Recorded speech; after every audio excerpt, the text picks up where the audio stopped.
Hey everybody, welcome to another episode of the Geek Bytes podcast, episode number 175 of the show. I'm Ramon Mejia. I'm Edgardo Acosta. And every single week on the podcast, we bring you the roundup of the week's best geek and tech news. We discuss that news and, of course, anything else we happen to be interested in this week.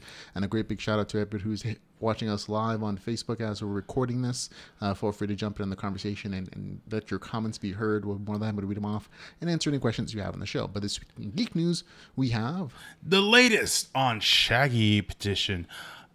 Xbox Live on iOS, Captain Marvel, Rated R Disney, the abandoned Justice League trilogy, the movie trailer Showdown, and much more. Absolutely. So we're beginning our show, though, with Geek News. I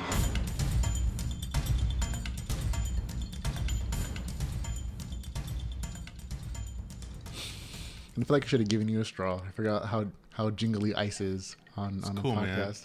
Man. It's gonna bug somebody though. I'm gonna get a comment on on the YouTube page like, I can't believe you put ice cubes on that show, man. Oh, it could have been that. Think about it as one of those audio. Have you seen those YouTube audio ones where like people get paid to eat crunchy foods on the microphone? The QSPR or whatever it is. Something sounds that set up people's like tingles apparently. Oh yeah, and it's like crinkling the nails, scratching different things. Stuff. Very specific. I guess that could be it. I'm not sure if ice cubes hit that category or if it's just annoying for people. But we'll have to wait and see if the views go up because of the ice cubes, we'll put them on every podcast. I mean, a whole ice cube podcast show. Yeah, absolutely. But the first story in the Geek News this week, folks, is going to be about Mortal Kombat 11. Yeah, Mortal Kombat, yeah. If you've seen the trailer for that particular game, it looks absolutely gory. And they're kind of returning to the roots of ripping off faces, decapitation, eviscerations, and all that great stuff. The series has been known for recently importing a lot of different kind of characters from different franchises, including Jason Voorhees, Freddy Krueger, Leatherface, Predator, and Aliens.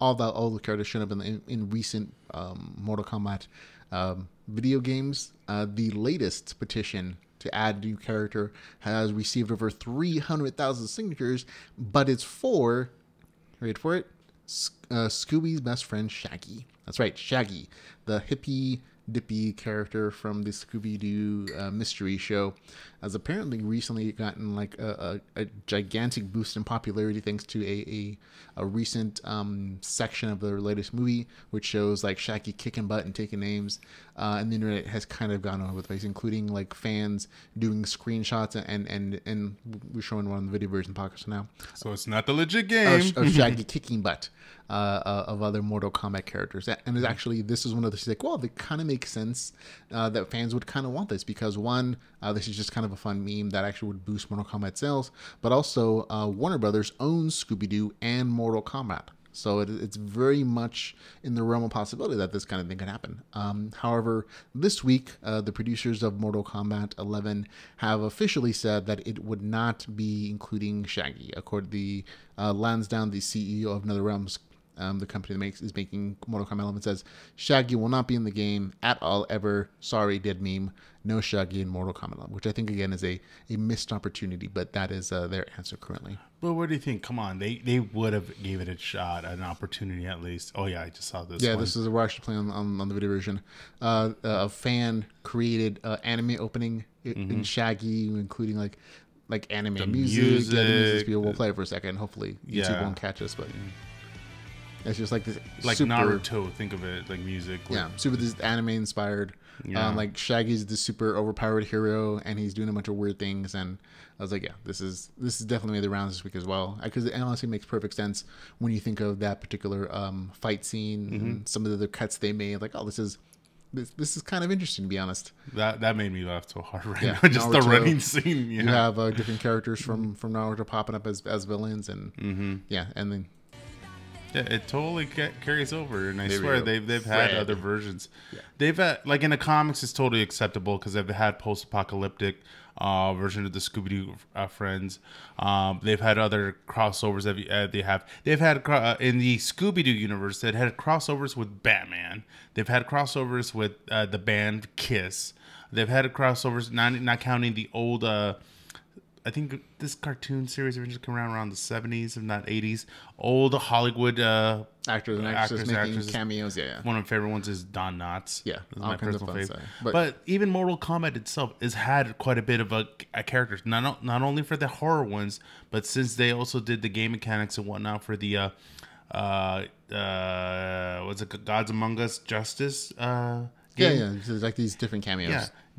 Seems like a fun way to include some fun characters. Yeah, because they've had a crossover with the DC characters and the Mortal Kombat characters. The only thing is the DC characters did not technically have a fatality. The only one was the Joker. They weren't officially the regular DC characters. They were this alternate universe version, so they could justify everyone the loophole, though, beating each other up and evil versions of everybody. So, but yeah, I think I honestly would be more interested in Mortal Kombat 11 if Shaggy was a DLC character. I would definitely probably purchase it just for that. So I think Mortal Kombat's missing out on some potential sales. What was the other one? Soul Calibur had one where they actually interpreted the characters. They had like Spawn, Link.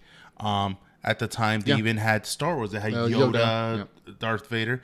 Crossovers do it. Smash Brawl is a great example of all different other genres coming in. The new fighting game Shonen Jump is a great anime-based one with all the characters from different just getting franchises. Licensed for everybody. But it's kind of made them like, oh, Shaggy and Scooby-Doo are owned by this Mortal Kombat and Scooby-Doo are owned by the same company. Well, why not? Maybe they'll do it later, though. But it does take time to make those animations, so I understand they can't just drop it in from nowhere. I'm guessing just because of the fighting game, because it's Shaggy, it's wholesome, quote unquote. It's you know, you don't want to see him being in the blood and gore. It could be a whole new direction for like a serious Scooby-Doo series instead of just being campy. It could be like, oh, look, Shaggy's a badass, and we give him his own anime series, and then becomes a whole new thing you never know until you try that. Or take advantage of it in Hanna-Barbera fighting game. Hanna-Barbera characters. Who doesn't want to see Fred Flintstone versus George Jetson? Yeah, throwing some Yogi the Bear and everybody else. Yeah, Smurfs versus Snorks.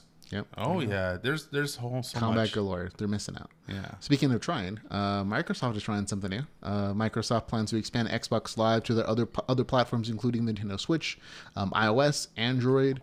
I think these are some very interesting choices for the Xbox Live landscape, but I think it's good for the product to expand to these other places. What about you, man? Well, that was the thing with I think it was more out the game because what's the great example? Fortnite. Fortnite's the one that's trying to cross over all platforms so everybody can play it.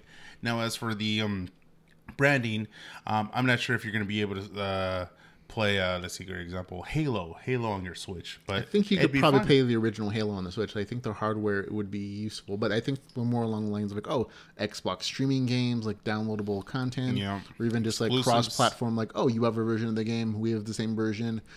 We can now have a common platform to like cooperative multiplayer. So they're definitely trying to mimic Fortnite and Minecraft, and that they have cross-platform capabilities like these different consoles, and players can still work with each other and play with each other, make it a more expansive game, a larger like fan base of like players to play. So it kind of makes sense to me. Noticeably though, the PS4 is missing from those available Xbox Live partners. Well, definitely between Xbox and Nintendo. Anything you would like to see crossover between them two so you could play? All their games. I mean, I don't think there's any game that wouldn't benefit from a larger possible expanded base of players. Mm-hmm. I would love if they would make a kind of, even if it's an exclusive DLC kind of thing, like Brawl obviously is one of their biggest hits, but add Xbox characters onto there. So, you know, of course, Master Chief into the Smash Brawl world would be amazing. But also seeing like Mario on a Xbox console, that would be, you know, with the right hacking, like within the world emulators, it all can be done technically. But the whole licensing of who would you want to see, what would you want to see, I think that you're just absolutely right. As long as we have both the same game, even though we have two different consoles, how come we cannot play with each other? Right. Always the question. Mm-hmm. So, okay, next story is going to be about Warner Brothers. Warner Brothers is planning an Aquaman spinoff, except that it's not probably one you were expecting. It's going to be a horror movie. It's going to be based on The Trench, which was kind of this like secondary, tertiary characters in the Aquaman movie. It was this whole like side spinoff story of like these Atlanteans who reverted to this primal state, and over time they de-evolved into like these horrible like piranha people. And it was just like kind of this small scene in the movie, but apparently they were so popular that James Wan is actually going to be making a horror spin-off of this. So I'm like, oh, this is a choice. This is curious. What movie does it remind me of? I want to say Riddick. Oh, maybe with like the things coming like in a swarm to get them. Yeah, maybe I can see that. The that's first what one reminds me. It's Pitch Black is what you might be thinking of. Yeah. Yeah. So the whole concept is cool. Like, everybody loves Abe. Shape of Water did really well. So I just I'm kind of curious like what they're going to do is because they're going to use Atlantean lore, but they're not going to have any of the main Aquaman cast. So they're not making this like a DC. Oh, Aquaman's going on a different adventure kind of movie. It's really apparently just this horror movie with these fish people and maybe like some other like weird side characters in the Aquaman, but not like the main ones, like not the princess, not Aquaman, none of the DC universe and Justice League are expected to pop in here. So I'm like, oh, this is because it kind of feels like the same thing that they're doing with the New Mutants, where they're making it a horror movie and they're using characters they don't mind murdering. I'm like, oh, that we'll see how that turns out. Oh yeah, I wouldn't mind checking that out. That'd be a good concept. Relating to like saying it, I think it's more of a universal thing, but it's like seeing where the creature of the Black Lagoon came from, kind of deal, like right. Origins of that. So sad to say the lady, I don't know if you got the news on her, the lady that was the damsel in distress in that movie passed away, but she's like in her 90s, I think. So yeah, okay, that's a pretty good age to go through. Yeah. Okay, next story. The Captain Marvel movie is soon to be coming out, but Disney has already put their firm hold on keeping it for themselves. Apparently, they're not going to be sending it to Netflix. This is the first movie that is apparently not going to be sent to Netflix, apparently, from the new Marvel catalog. Everything before this, like the certain period of movies, is supposed to be sent there according to like the latest contract negotiations, and this one is being held back. Apparently, it's going to cost them $150 million in penalties to hold it back from Netflix.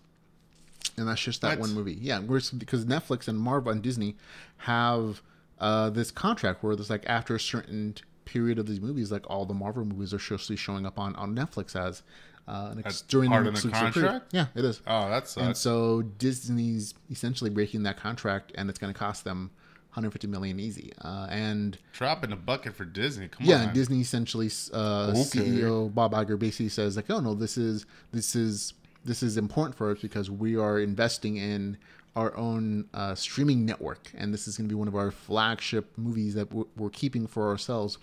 So you can probably expect more of these, breakdowns of like, oh, Disney decided to keep it for themselves, and they'll pay an upfront cost and hope to recoup it on their streaming service subscriptions. Yeah, because $150 million for Disney is pretty much half, if not less than half, of opening weekend of what it's also just like it's a sunk cost in a product that hasn't been adopted yet. So like streaming services in general can have some really tight margins unless you have a bunch of great content people are just anxious to do.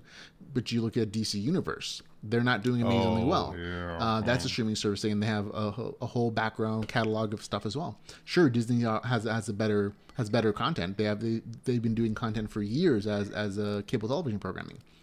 So they have content there, but their streaming service has not been a proven model yet, and they're already taking essentially a $150 million hit on that particular product for this product. So I'm like, oh, that's as a choice. I understand what they're doing.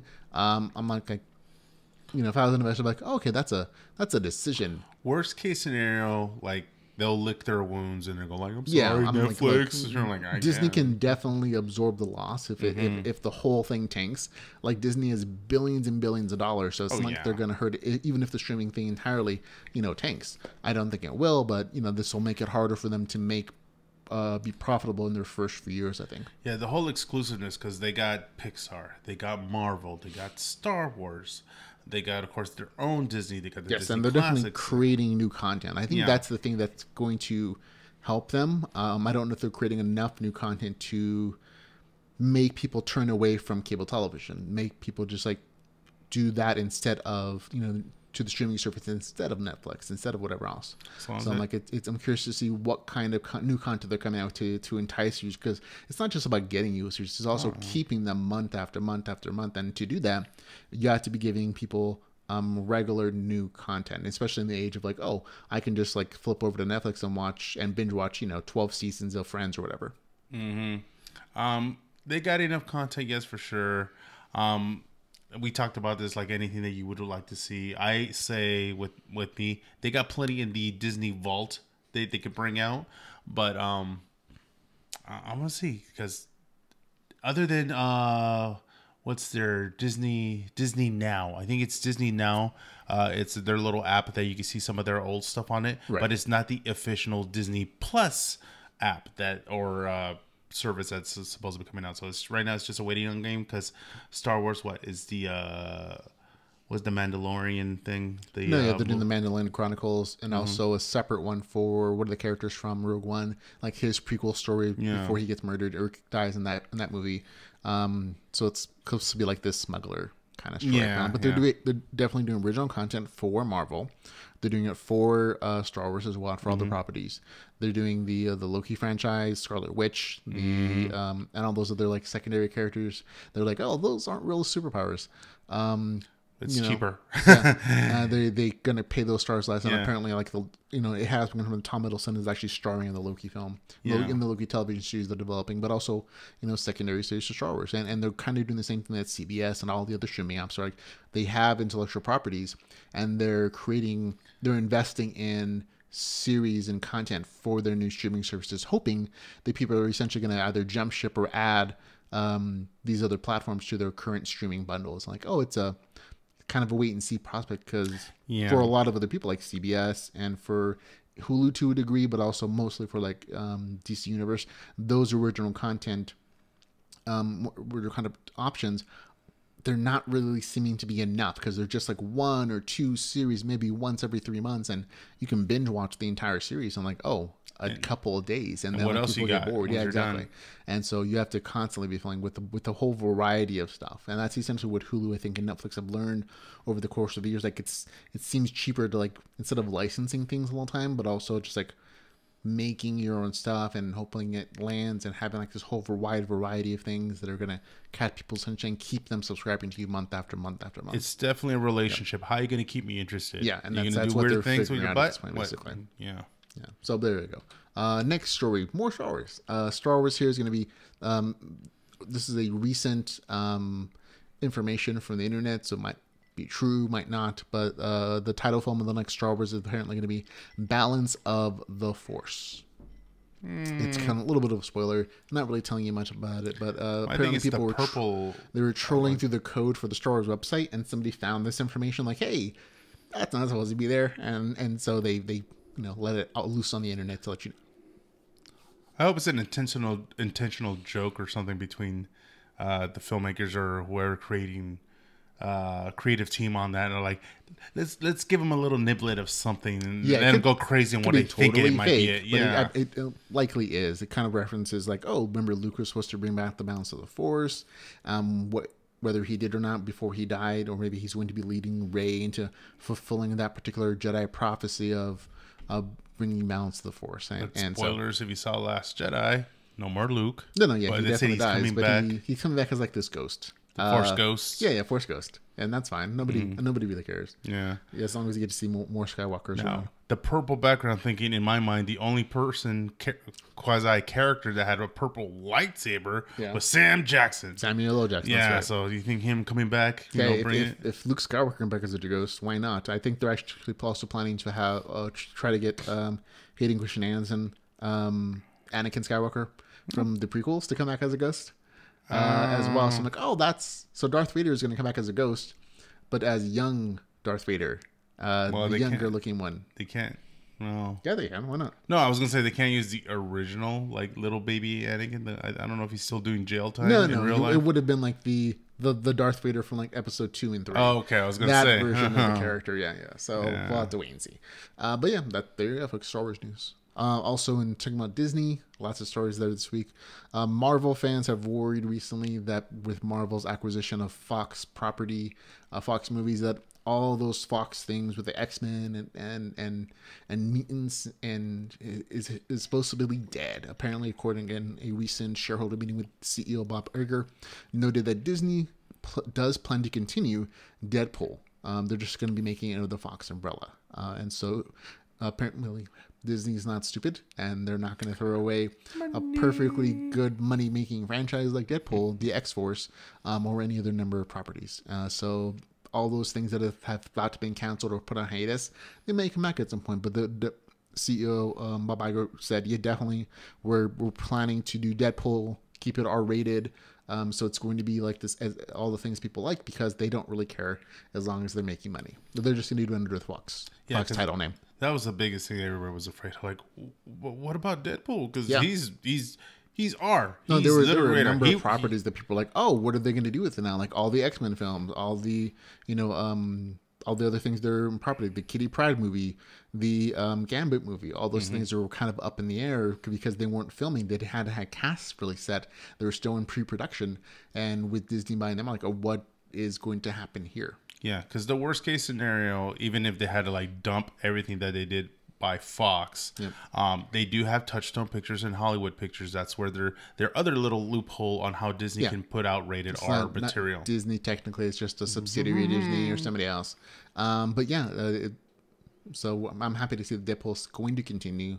It's just negotiating who Deadpool is still and all those different franchises and things. But now they could incorporate a bunch of Marvel stuff because Disney already owns the property to those rights now, so you can do the X-Men with the Avengers and everybody else. So now Deadpool has a bunch of other characters to play with. I think it's only for the best. Do you think Disney would ever cross that line and actually have like a dark side, as in just to make it official and for sure that the only way we could have another Deadpool is if somehow, heaven forbid, Ryan Reynolds dies in real life? What do you mean? Like, why would they replace Ryan Reynolds? Because that way it's under the legit Disney brand. We got this actor. It's already under Disney brand. Yeah. But I'm talking about like they wanted to be everything under their control. So in case Ryan Reynolds says like, well, if Disney's going to own me, I don't want to do it. They don't own Ryan Reynolds. They just own the Deadpool character. So I'm not really seeing what you're saying, to be honest. No, because say heaven forbid Ryan Reynolds is like, you know what, Disney's gonna. No, I don't want to do it. If I can't be this guy, whoever I don't want to be. They're literally saying we are okay with R-rated films for Deadpool because he makes us a bunch of money. Yeah. No, I was just saying. Say he wasn't being cooperative. Okay, then they. Do you think Disney has a dark side where they'll like eliminate him, it's not or really at least a dark get him side replaced? as much as like, we can find somebody who's funny to do this still. Like it'll go on. Like why not? I mean, Disney enjoys money, and those movies and those franchises made money. Like it's unprecedented. Like, oh no, nobody's ever replaced somebody in an X-Men film or in some other franchise. Like, no, they replace people all the time. No, because little spoiler of the story that we're going to tap into next. When they have a certain character that obviously, depending on their personal history of saying something racial, something sexist or whatever, and they had they as much as they want to keep say Ryan Reynolds says something beyond they can replace the guy. I don't think it's an issue. I mean, like he's a character and you don't see him for most of the movie. Like he's a mask and makeup underneath. I mean I think Ryan Reynolds is a great actor, but as far as in this role, but he would be replaceable, I guess, hypothetically, if he decided that he didn't like money anymore. Like I guess if that's where you're going with that. I know you're talking about this next story, but here's the next story. Apparently, James Gunn was hired by Warner Brothers to write the DC's Suicide Squad 2, and apparently, according to THR, he's also going to be directing it. We know that he was fired from the latest Guardians of the Galaxy film for a rehashing of past remarks he made something like 10 or 15 years ago on Twitter. But he's found a new home. He's found new people to work with. And according to reports, Gunn's going to be focusing on taking the franchise in an all-new direction. He's not apparently remaking it as a direct sequel, calling it The Suicide Squad at this point. Apparently, he is going to be focusing more on a reboot version of the Suicide Squad, which kind of works for that particular franchise in particular because every single movie, every single comic book series, like, oh, you have a new batch of villains that you're using to do Black Ops kind of work with. And so it doesn't have to be the same cast of characters. But apparently sources saying that he's going for like this new Guardians of the Galaxy kind of campy, humorous kind of vibe for the story. Now, do you think he's going to put in a little inside joke as a big middle finger to the people that fired him? He might. I mean, it's not uncommon. I mean, it would be funny. Like, you kill a character similar to, like, I don't know, someone from Guardians of the Galaxy or a certain giant mouse. I don't know. Like, yeah, the mouse would be an obvious. Someone like, take that, Mickey. Yeah. Well, I don't think he would intentionally hurt the Guardian characters. I don't think you're going to see him step on like a little It could be somebody who's like that. Yeah, why not? I mean, but the movie also has a release date of August of 2021, so it's really only a couple years away, which means they have to start filming very soon. Yeah. So there you go. I'd like to see that. That's some more interesting stuff that James Gunn landed on his feet, which nobody thought he wouldn't. Okay, next story is going to be this one was a little weird to me when I saw this on the internet. Apparently, Michael B. Jordan's character Killmonger, we know he died at the end of Black Panther. But according to the actors and actresses who are preparing for the next filming of the film, he's going to be coming back as the same character. Force Ghost, man. Yeah. Well, I'm thinking like, flashback maybe, or maybe he's... Well, maybe when Black Panther goes back to like take the whatever drug and he goes back to his ancestors, maybe Michael B. Jordan will show up at some point to like counsel him or something. Or he could be resurrected as some kind of zombie. There's a lot of weird things that happen in comics. A lot of theories. So it's like there's a number of ways the character can come back, but it kind of makes sense. He was a very popular villain character, and he was one of the characters like, people can kind of empathize and be horrified at the actions at the same time because he was a well-written character and wasn't one-dimensional. You saw Black Panther, obviously. Yeah, right? I saw Black Panther. But that was kind of like what happened to the main character. He was technically resurrected in a way. Rocio Flores says hi. She's gives a nice like, yeah. But yeah, it's pretty much how they did with the main Black Panther character. Technically, he was kind of resurrected. When he got taken up to the snow. Yeah. I mean, like the comics do weird things. They kill off villains, they kill off heroes all the time, and they bring them back in weird and exciting ways. Mm-hmm. So it's not uncommon. It was like I was just super surprised. Like, I don't think I've seen that done in the movies so far, except for like Loki. Yeah. But even then, it was like, he was never really dead. He was pretending. But sticking real quick to the Black Panther right now because of the hype of everything going on with the Oscars, first nominated superhero movie for Best Picture. Yeah. Wow, good stuff. I'm like, yeah. They also got won a couple of awards at SAG. I think they won the Golden Globes. They got a little bit of a snub because they didn't acknowledge Stan Lee. So it was kind of like, dude, come on, you gotta. This the guy that's the reason you're kind of here.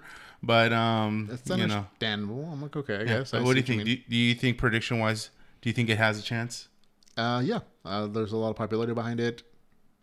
Even if it's just like, we're allowing superhero films now. I think they're trying to separate them as like, most popular film category instead of like, best picture, to give movies that they think are super popular but not necessarily works of art another opportunity that's separate from the main category. But we'll have to wait and see. I do think it has a chance though, otherwise it wouldn't be on the ballot. Yeah, because the thing is with a lot of Oscar movies, a little change of subject. I love this cover thing that Mark Bernardin did from Batman Beyond, where he talked about a lot of times when movies that are nominated for Best Picture, they're all about tragedy. They're all about suffering. There's very few times, especially when it comes to like a quote unquote ethnic movie or even a racial kind of thing. It's all about the struggle, the survival, the overcoming and whatnot. Compared to Black Panther, it's all positive. It's all becoming, and it does have a base on obviously the stuff that they've gone there's through. Still some sadness, but it's like, it's mostly a positive outlook of like, this is a representation of a culture that doesn't get to see all the time, but it's a very positive affirmation of powerful and not needing white people to save them, basically. Exactly. So I would love that movie to win, both because of culture, what it all stands for, but would just love to see a superhero movie win Best Picture. Yeah, and it's absolutely possible. I'll have to wait and see though. Okay, and more entertainment news. We have more comic book related stuff, of course. Marvel's FX Marvel series Legion is moving into its third and final season, and it's kind of a mixed bag. Like the original producers were like, we only meant it to be a third season, and the latest news is that there is a confirmation that Professor X is going to appear in the final season. In the end of a part of season 1, it was like, you get to see Charles Xavier's wheelchair. At some point in that, I was like, that was a nod to the fact that Charles Xavier is supposed to be the father of Legion. Him and I think it's Mejia McTaggart have a kid together, and it's the super powerful mutant Legion who has psychic powers and a number of other abilities. And according to the producers, like, in the third season, we're actually going to see Professor X and Legion's real mom, which should be Mejia McTaggart, unless they're changing the story. This gets me thinking, sir. Well, actually, they did say it, but yeah. And so actually, they've listed the characters. Apparently, Mr. Robot actress Stephanie Quillington is going to be David's mother, Gabrielle, and actor Harry Lloyd is going to play Professor X. However, there are also additional rumors that Patrick Stewart is willing to show up on the show as Professor X so it's going to be that one. It might. They haven't started filming. if he's legitimately like willing to reprise the role, he might show up as like some kind of future version. They might CGI him super young, but he said in the past that he would be excited to play Professor X again in this particular series because it has been so interesting. Like, have you seen Legion before? I think I showed you an episode or two before. Got a couple episodes on it. Yeah, it's actually really good. I wish I watched the whole series. It's on Hulu good. Right now, so you can actually watch seasons 1 and 2. I recently been to watch the entire first season, just so I can watch season 2, which just came out on the particular platform. And like, oh yeah, first season is still really good, even as a second or third watch. And they do a lot of interesting things with like the format, like seeing things from his perspective and looking in his mind. And so I could definitely understand why Patrick Stewart would be interested in doing such an interesting and like kind of weird television program, because it is so well done. It is so like different. It might stretch his legs as an actor to say, Okay. Kind of going in that route, and stop me or whatever if I'm going to hit a nerve. Sure. Okay. Conception of Mr. Legion. Pre or post wheelchair? What do you mean? Like Professor X? No, Professor X, yes, because obviously the conception of him with Moira McTaggart has to happen. Let's get into the science and biology of things. It's obviously Professor X or Xavier's seed. So this is when he was able-bodied and able to move around and do the deed to make him happen. Yeah, there were a whole couple before. I mean, even if you're looking at just the movie franchise, like they were together as a couple before. I think it was Days of Future Past or something. When he got injured. Yeah. And so they had a sexual relationship at that point. In the comics, it went a little bit different, obviously, but yeah, at some point he wasn't in a wheelchair. That's why I wasn't sure, because depending on how. I mean, the original Legion is. I mean, even the movie series Legion on FX is like set in, I want to say, the late 60s. Yeah. And so which means he was born. He's 30 in that movie, so like the 40s or 50s or something. I mean, it could keep anywhere in there, obviously. Okay, just wasn't sure, because especially if it was like post wheelchair, I'm all like, and voice down if everything was still working or not. He was apparently like adopted by some other family entirely, so yeah. He's off doing other things. But yeah, you could have wheelchair Professor X in the 80s. I'm not sure when season 2 or 3 is set, but yeah, you could have him pop in at some point. No, I just wondered because Mr. Professor X's sex life, I'm gonna throw it out there, for a wheelchair bound kind of person, because obviously he's still hooked up with other people like Lalandra from a lot of other things. Yeah, so he got something going on other than that brain in there. So sexy bald man. Yeah, in space everybody floats, so you don't usually. And nobody says he could just be his legs. Just wasn't sure the blood was still flowing down there. Yeah, you never seen Professor X with a colostomy bag, so maybe exactly. I was gonna go right there. Next step. Maybe it's just like from the knees down, or a diaper, from like the side thighs or something. So you never don't know. Okay, there you go, folks. Interesting things to talk about on the show. Next story. Oh, this was actually super fun. The Snyder Cut. Apparently, filmmaker Kevin Smith talked on a recent Fat Man Beyond, which I still call Fat Man and Batman in my mind. He talked about the original plans for the Justice League trilogy, according to the people who are going to work on that particular movie. He hasn't seen the script, but he saw storyboards, and apparently he talked to people who were on production and talked to them about what was going to be planned for that particular franchise. And I thought it was super amazing. Did you hear that episode of the podcast? No, I actually missed that one. It's really fun.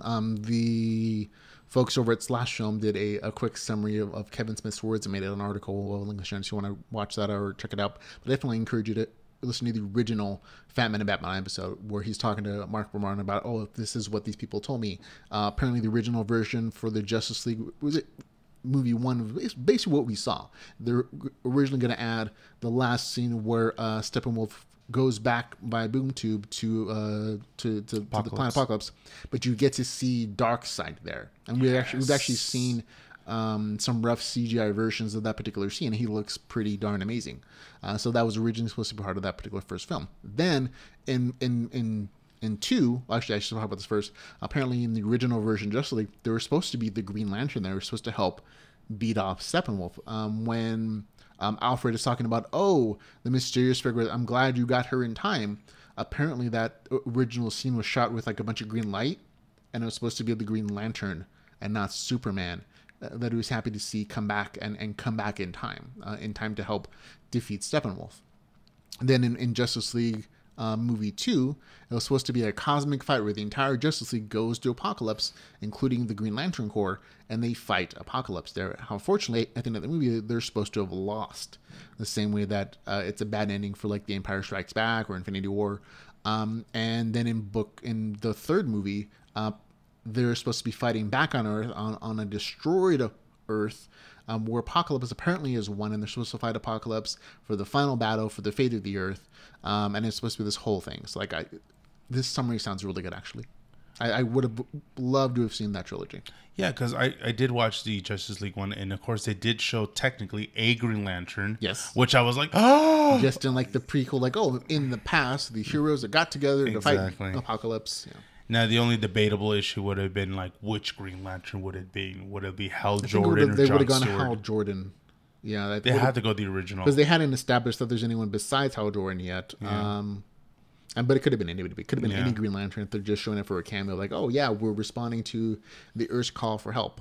Yeah, it could have been the Guy Gardner. It definitely would have like fulfilled that same strand. Like, oh, yeah, there was a Green Lantern here before when you fought Darkseid and his minions in Steppenwolf on Earth thousands of years ago. So, yeah, it kind of makes sense that one would return when Steppenwolf showed up again. And I would love, and it would be more appropriate for the sequel to have the Furies. The Furies would have made it like, you know, seeing all those characters going at Big Barda, all them just would have been awesome to check out. But yeah, this would have been amazing if it all done correctly. But obviously, if you guys seen Justice League, you know, teach their own on their opinion on it. It could have been the most amazing thing they ever seen in the world, or other people like it changed, and that's life. But still, it would have been a fun movie to see, and I think Kevin Smith would read.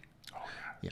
Okay. And other entertainment news we have: it was revealed this past Friday that Dana Garrett, who plays Michonne on AMC's The Walking Dead, like the best character, is apparently leaving the franchise after season 10. Apparently, she'll show up in a few episodes for season 10, but she's moving on to other things, and this comes on the heels of the departure of Andrew Lincoln, who played Rick, and Lauren Cohan, both leaving the show in season 9. So I'm like, oh, all the characters seem to be doing other things. Like those other characters though are doing other franchises. Like the movies. Michonne Edgar is also showing up in Black Panther. She's well known for that particular character as well. But she's also a playwright, an activist, a producer, and she's acting in other things. So I think she's going to do okay. But Andrew Lincoln and Laura Cohen are also getting their own Walking Dead projects. Like Andrew Lincoln is going to appear in 3 other Walking Dead movies as Rick. And Lauren Cohen and Maggie's character is apparently in talks for her own spinoff. So looks like they're trying to expand the whole franchise. Cash in on what you can while it's still hot, because other people will be like, zombies, meh. But, yeah, it'll fade away at some point, and exactly. Might as well maximize your popularity as totally. You have it. So good for her. Yeah. Okay, next one is going to be a few Super Bowl trailers. These were the 3 ones that I thought were good. There are a bunch of Super Bowl commercials that I was like, oh, these are fine, but they're not really great. It but was these a weak 3 trailers Super Bowl in general. I think these were good. We actually got to see a trailer from Endgame, where we can't play the sound for you, of course, obviously, but because YouTube will ding us. But it's a very interesting concept. Let's see if I can put on that narration. Where do we go now that they're gone? Sort of. So it's just a little recap of them pretty much adjusting to the other ones being gone. You do see Hawkeye, not as Ronin though, so you just see his face, if you will. Yep. And the biggest part of it is like almost towards the end is Captain America having a shield again. No, basically 30 seconds you get to see Nebula, and like people have picked this apart already since the Super Bowl. Like every single frame, people like comment like, "Oh, you get to see multiple new characters and like these shadow scenes." Captain America has his original shield back, which like people are like, "Oh no, they're going back to the past." So it's not old Captain America; it's like younger version time travel Captain America. And also like, oh, Nebula and Tony Stark are in the same scene, which is true. So it's like, oh, maybe that's how Tony saved her. Maybe she leaves at some point. And there's a whole bunch of speculation for every single kind of scene that you see. Or they just hook up. Yeah, that was just kind of fun. So that maybe that's how they escaped together. Exactly. Nebula didn't die. Okay, also Captain Marvel, you got to see a cute little 30-second spot from that movie. Which gives you like a couple new scenes. It's going to be out in March today, so I'm like, it's like a month away. Why bother seeing all this? But you get to see some new spaceflight stuff. Yeah. Her fighting. Not punching old people, but still. Powers. The biggest thing on it was the whole saying, I think it was like, further, faster, stronger, something. It was like, I'm going to see eventually that on like t-shirts for some reason, or posters. You get to see her basically marketing. in the Captain Marvel red and blue costume, flying, blasting, tearing things up. Yeah, definitely. And also Toy Story. This one's probably the most surprising one to see in the Super Bowl, because we've seen commercials for the other ones, and we haven't seen it. You've seen like a 10-second spot, I think, but this is actual content from the film. Like, oh yeah, this is interesting. Yeah, so you see Bo Peep coming back, and actually voiced by Key and Peele, being those two plushy stuffed animals that are carnival toys, if you will. Jerks, yeah. But you totally see their characters, their personalities and everything totally carry over, even if it's a little ducky and a little bunny. And like June 1st, so it's not even that far away. So those are probably the best trailers we saw there. And one last story, this was just super hilarious. I thought we did in the show before the movie trailer Showdown. McDonald's lost their trademark over Big Mac, at least in the European Union. Weird, but okay. No, it apparently there's been a chain of hamburger joints called Supermacs that opened in Ireland in 1978. They've had made over 100 stores just in Ireland, and that's all they were. So a very small localized chain, right? Mm-hmm. McDonald's decided apparently they felt threatened by the use of the word Mac and Big Mac, and so they sued them in Ireland, and McDonald's lost because this chain existed before them. Yeah. And so instead, McDonald's lost their entire use of that trademark in the entire European Union, not just in Ireland, but in England, France, all those countries. So they no longer have that trademark for any of those places in all those countries, and it's super hilarious. And Burger King apparently in the European Union decided to troll McDonald's, and they changed their menus, which is super easy. But like the new digital screen is like, so they, instead of their Whopper being like, it's the Whopper, it's these are not the Big Macs, like a Big Mac, but actually big, kind of like a Big Mac, but juicier and tastier for the double Whopper. Big Mac-ish. Yeah. Burger Big Mac wished it was, and anything but a Big Mac, which is for the chicken sandwich. So all kinds of world, of course. Yeah. Burger King is definitely trolling McDonald's. I thought it was super hilarious. I love it when that big McDonald's went out of their way to sue this small little tiny 100-chain restaurant, and they lost. Have you seen the quasi documentary film called The Founder? No, I haven't seen it yet. I think I know what you're talking about, but that's definitely check it out. It shows you how much of an asshole, and I'll call him an asshole, Mr. Kroc was of taking over the Big Mac franchise, which he wasn't a creator, he wasn't an owner, he just loopholed his way into becoming somebody else's brand. No, absolutely understand. Yeah, and so it's like, karma commit some. Yeah, corporate craziness. So there you go. Okay, on to the movie trailer Showdown. We just show you the most recent trailers, the last 2 weeks that we think were amazing, and we just talk about them and we decide which one we like the best. We're going to start off with Shaft. So 3 generations. 3 generations of Shaft investigations. Yeah, which I wasn't sure exactly. I think it's here where you see Shaft in the background. He has glitter in his mustache. Yeah. See? Because, he was glittering down there. Mm-hmm. And so it's action filled. I actually like the humor in the movie. Oh, yeah. I thought it was fairly entertaining. I was like, this is funny. Sticks with his look, but is definitely, I don't want to say passing the reins down, but definitely introducing the new blood into it. I think he's more of a comedy character. Oh, definitely. By the end, I'm sure he's very badass and everything. Yeah. But like Samuel L. Jackson, essentially he's playing Nick Fury and all those other badass characters in this movie, and I was like, it kind of works. It's pretty much it's Nick Fury without the eye patch. Yeah, I'm like, that works for me. So entertaining movie. I think I'll actually be watching this one. Yeah, and they do show the old original Shaft, current Sam Jackson, and the new kid. Yep, I thought that was funny. So. And there we go. Fast and Furious presents Hobs and Shaw. I thought this was like, there was this big old kerfuffle. And you know what? I forgot to actually put it up here. Hey, look, people can see it now. Sorry. There's this big old kerfuffle over the Fast and the Furious franchise that they're doing this spinoff movie without any of the original cast, with the exception of obviously Dwayne The Rock Johnson, and because the original cast, like, they were like, trying to split up the franchise and knock them out of like their Fast and Furious money, basically. And it's kind of true. Like there's like conflict personalities between some of the cast members in the original Fast and Furious franchise. They made it like really difficult to even finish filming Who was that? scenes. I think it was Tay Diggs and somebody else was. No, it's Vin Diesel and The Rock. And and Tay Diggs got on to like, got in the middle of it, and he went on this Twitter thing where he's like, I need this money. I can't. That's kind of what it was. Because I love y'all, but I need to get paid. He's like, how dare you like do this separate movie without the original cast? How horrible when it came out. Like he needed money for child support payments because apparently he'd spent all his money, and then eventually Will Smith and his family just gave him money, and they're like, here's a couple $100,000, buddy. Just calm down and say out Twitter.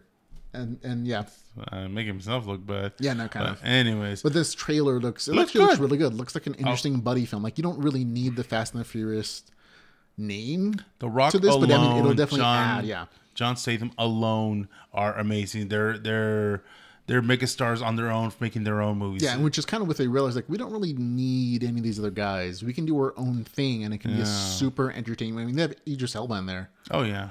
I'm like, him, the rumor was him supposed to be becoming the James Bond. Yeah. So it's kind of good like to that's see not them happening, going obviously. at it. But yeah, this is still a very entertaining action movie that I'm more excited to see than any of the more recent Fast and Furious movies. Even though they have cars and explosions and racing stuff. I'm like, yeah, that's fine.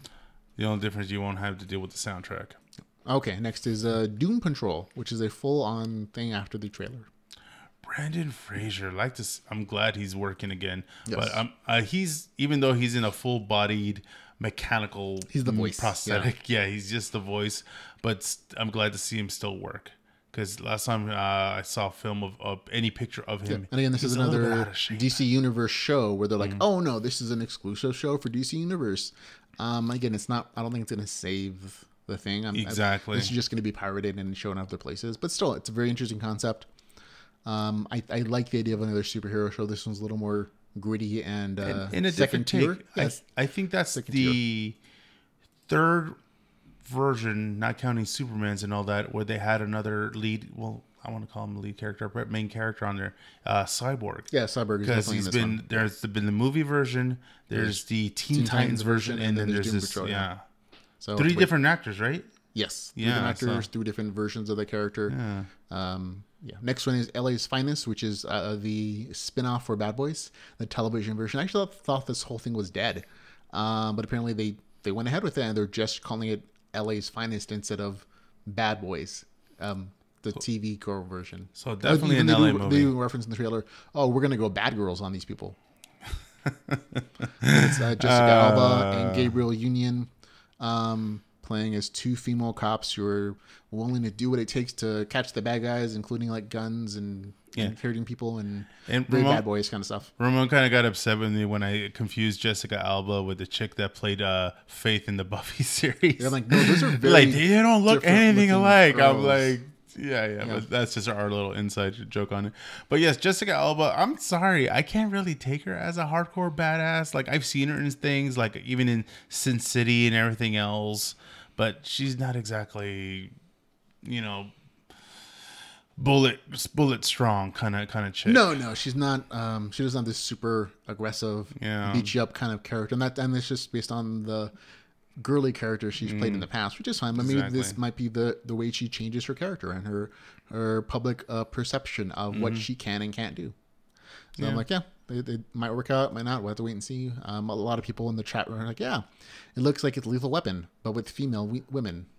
So very much. Okay. I guess kind I get of would that. prefer to see that instead. Although there are rumors that Lethal Weapon, their television show, might be coming back at some point. Wait a minute. We're talking reboots? No. We're talking Damian Wayans again, still coming back with the same characters and cast. Apparently he had health issues, and that's why he left. But I thought it was because the other one was a butthole to him. And no, but remember they replaced him, and they went on for more episodes, and then Damian Wayne dropped out anyways. And they're saying always because he had diabetes and he had to take up his health first, and he's in a better mental space now, so he's willing to come back, and they have new scripts coming out. And so it might actually come back because it was a semi-popular show for Fox, and so it kind of makes sense they would want to at least go a couple more seasons if they can. And well, okay, if the check clears. Hey, look, if you can get those guys to work together and to show up for filming, great, good for you guys. I'm sure fans of that show will appreciate it.